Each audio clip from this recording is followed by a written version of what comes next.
So Donald Trump just announced he's giving out the most dishonest and corrupt media awards to its biggest offenders. This is a first, but are you surprised? Have you noticed the media is an object of criticism for the president? So what does that cause? Well, the media seems as robust as ever. Everyone's either a Woodward or a Bernstein when they aren't high. Similarly, homicides in Chicago have fallen 16% in 2017, a welcome reduction from the bloodshed that, again, made its mayor a target of Trump's ire. So do you see my point? Why didn't this reduction occur under Obama? And why wasn't the media more aggressive during the same time? The aggressive journalism and aggressive policing are actually resets, due in part to what I call the PTW effect. Prove Trump wrong effect. For years, Fox News railed against media bias. Did the media care? Not really. For the last few years, we've covered Chicago's problems. Did Rahm Emanuel listen at all? No, he slammed Chick-fil-A instead. Yet now we're seeing the media adjust its behavior over accusations of fake news, and now a city mayor, under a president who isn't his best friend, put more cops on the street. My theory? Bureaucrats and media hate Trump so much that they can't let him win the argument. So they up their game just to shut the guy up. So laugh at Trump's tweets about Chicago or Iran, the media, or whoever he chooses to target. It may be the best motivational tool we got. Geraldo, don't you think the media is now extra motivated because every time they screw up, they got to listen to Trump make fun of them? Well, I think that I'm old enough to have lived through and been in the business during President Nixon, and he could not buy a break. President Trump, I think, gets even worse press than President Nixon did. I think that absolutely everything he does is construed in the most evil, negative way possible. And these awards that are coming out next week, next Monday, it's a gimmick. It's kind of a shtick. But on the other hand, I was in Puerto Rico with the president when Paul Krugman, the Nobel-winning economist of the New York Times, wrote the story of how President Trump's neglect of Puerto Rico led to a cholera epidemic in Puerto Rico. There was no cholera epidemic in Puerto Rico. Are you nominating Krugman? I nominate Paul Krugman. I nominate him, the Nobel laureate economist, for the whatever he's going to call these raspberries. Yeah.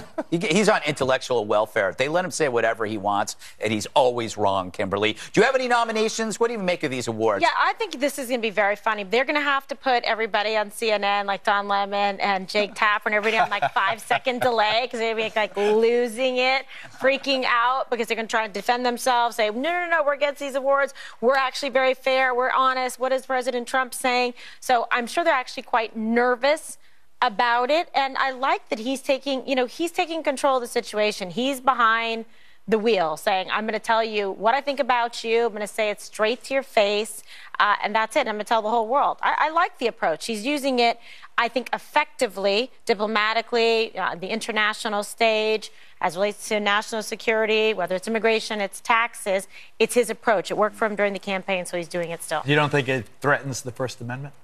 No, I think the First Amendment is solid. Last time I checked with the U.S. Supreme Court. I think it'll be fine. You know what it is? You know what it is, Dana? It's something you would do on a show.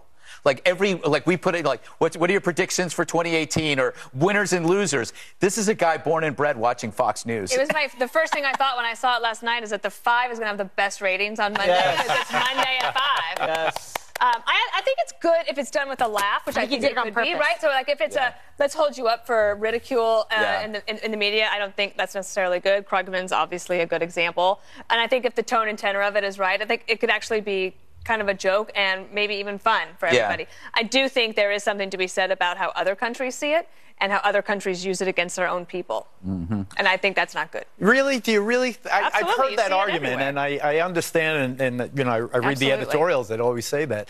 But I travel a lot, and no one ever comes up to me and says, see, you have fake news in America. What do they come up to? What do they say? Hey, buddy, you want to buy some? Oh, my God. I thought you were going to say selfie. But that's what I thought, too. I remember when your selfie was stalking me on Instagram. Jesse?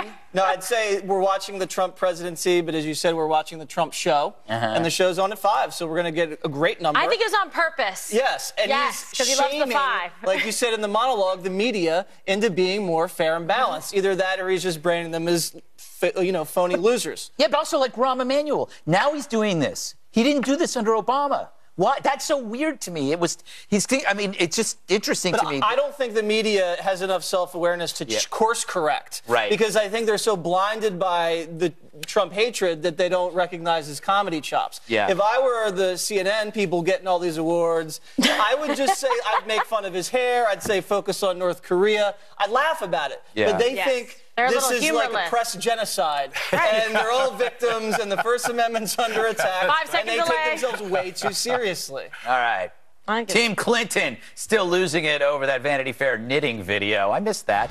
Why they're taking it out on Mitt next.